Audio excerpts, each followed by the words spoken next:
Bonjour à tous, bien-aimés, je vous invite à une lecture dans 2 Corinthiens chapitre 12. 2 Corinthiens chapitre 12, je vais lire à partir du verset 1. Et l'apôtre Paul va dire ceci: il faut se glorifier. Cela n'est pas bon. J'en viendrai néanmoins à des visions et à des révélations du Seigneur. Je connais un homme en Christ qui fut il y a 14 ans, ravi jusqu'au 3e ciel. Si ce fut dans son corps, je ne sais. Si ce fut hors de son corps, je ne sais. Dieu le sait.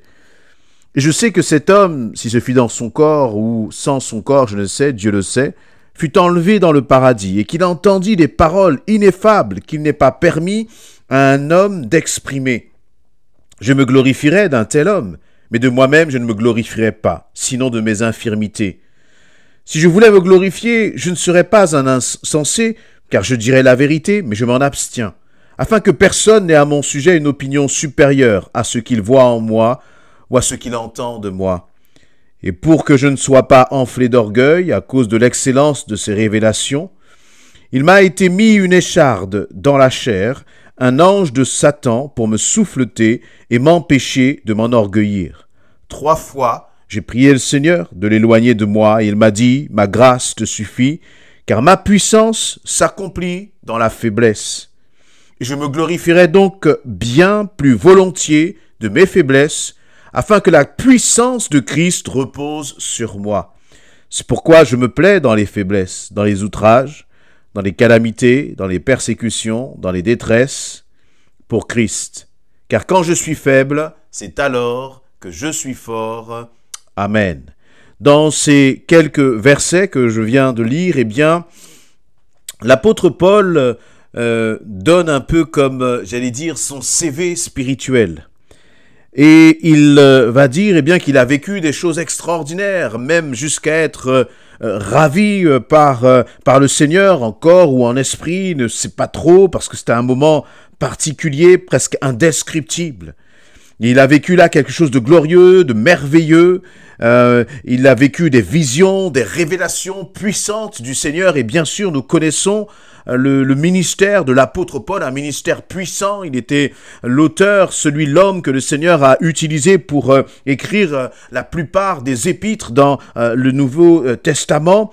Et donc, Paul voit tout cela et il se dit, eh bien sûr, si je parle de tout cela, ce n'est pas par orgueil, ce n'est pas pour me vanter, parce que ce sont des réalités, ce sont des choses que j'ai vécues, ce sont, des faits, ce sont des faits, Dieu m'a utilisé de cette façon. Mais ce qui est intéressant, c'est que Paul est en train de dire qu'au-delà même de tout son ministère, au-delà de tout ce qu'il a pu accomplir par la grâce de Dieu, eh bien, il va dire que ce qu'il a apprécié. Il va dire ce dont je veux me glorifier le plus. S'il y a quelque chose dont je voudrais parler le plus, ce n'est pas tant tout ce que le Seigneur a accompli à travers ma vie, ce n'est pas toute la façon dont le Seigneur m'a utilisé, mais c'est surtout de mes faiblesses. Parce que il va dire, à travers ces faiblesses, Dieu a manifesté sa puissance. C'est à travers ces faiblesses qu'il a pu vivre pleinement que la puissance de Christ était sur lui. Et lorsque l'on pense à cela, eh bien, on peut se poser la question, mais et nous, et moi, et toi, comment est-ce que tu vis tes moments de faiblesse? Là, lorsque nous parlons de faiblesse, ce n'est pas la faiblesse par rapport au péché, ce n'est pas la faiblesse par rapport peut-être à la fois où nous aurons failli face justement à la tentation, mais c'est une faiblesse qui me semble être un peu particulière. C'est une faiblesse où, eh bien, nous montrons que, Seigneur, nous avons essayé de faire par nos propres forces, mais là, nous sommes limités. Quand est-ce que ce type de situation peut se prêter à ta vie de chaque jour? Eh bien, par exemple, dans le cadre de supporter peut-être des injustices, dans le cadre de ton couple, sur ton lieu de travail. Ça peut être dans ton service, lorsque tu sers le Seigneur, quelle que soit l'activité dans laquelle tu sers le Seigneur et tu as l'impression, Seigneur, là, ça me dépasse, je n'y arriverai pas, je suis incapable, Éternel. Et dans ces moments-là, justement, où tu reconnais ton incapacité, où tu reconnais ta propre faiblesse, eh bien, qu'est-ce que cela nous pousse à faire? Ça nous pousse à nous attacher au Seigneur. Ça nous pousse à compter sur le Seigneur. Ça nous pousse vraiment à ne plus regarder à nous-mêmes, à ne plus compter sur nos propres forces, mais à dire, Seigneur, je reconnais ma faiblesse devant toi, mais en même temps que je reconnais ma faiblesse devant toi, je reconnais que toi, tu es capable de faire, que toi, tu es capable d'agir à travers moi, que là où moi, je ne peux plus, toi, tu es capable de m'amener à faire ce pas dans l'extraordinaire, Seigneur. Et c'est pour cela que eh bien, Paul se réjouit. Il va dire cette parole qui peut nous paraître folle parfois, verset 10, c'est pourquoi je me plais dans les faiblesses, dans les outrages, dans les calamités, dans les persécutions, dans les détresses. Et il y a un point important pour Christ. C'est-à-dire que Paul ne se plaît pas à vivre dans la maladie, il ne se plaît pas à vivre dans des souffrances, j'allais dire entre guillemets, qui ne glorifient pas le Seigneur. Mais il y a des souffrances qui glorifient le Seigneur. Un exemple, si tu as un cancer, cela ne glorifie pas le Seigneur. Cela n'honore pas le Seigneur d'une quelconque façon et Dieu ne se réjouit pas de te voir dans la souffrance. Par contre, s'il y a guérison extraordinaire, alors c'est la guérison qui va honorer Dieu. S'il y a persécution, eh bien, là où nous nous réjouissons, c'est de voir que dans la persécution, eh bien, notre foi est comme éprouvée. Dans les difficultés, notre foi est éprouvée.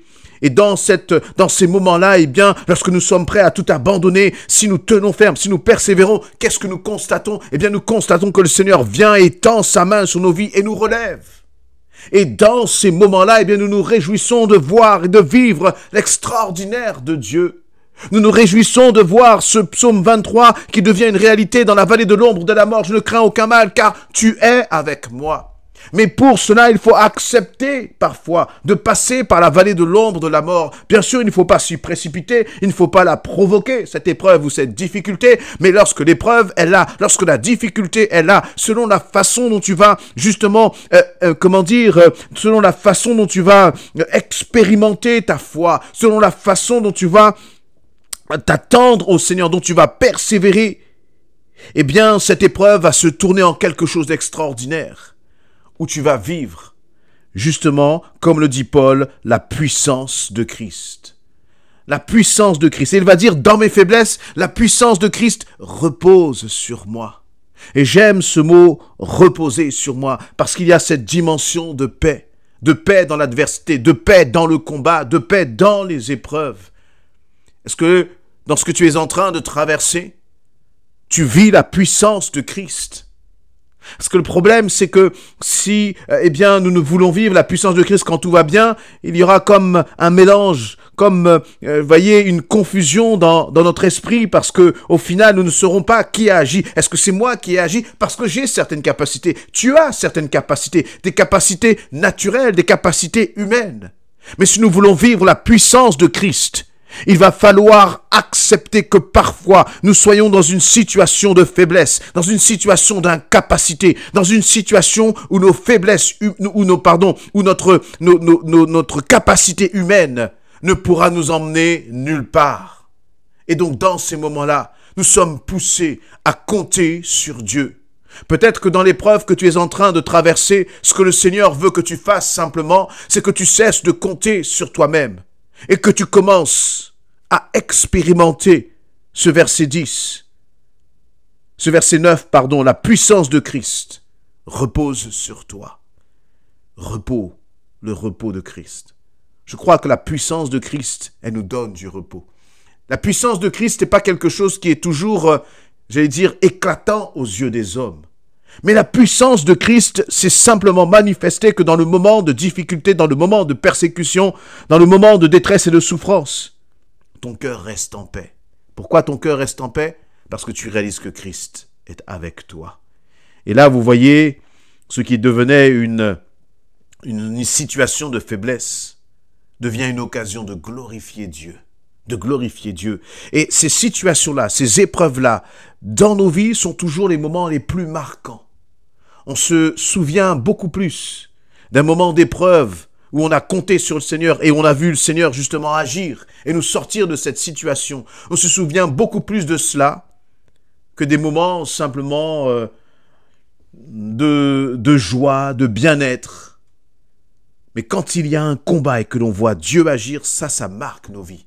Ça marque un témoignage, ça marque notre relation avec Dieu, ça marque notre foi et ça nous permet d'avancer. Et donc, Paul va dire, c'est pourquoi je me plais dans les faiblesses et dans les outrages. Paul n'est pas quelqu'un qui va aimer la souffrance pour aimer la souffrance.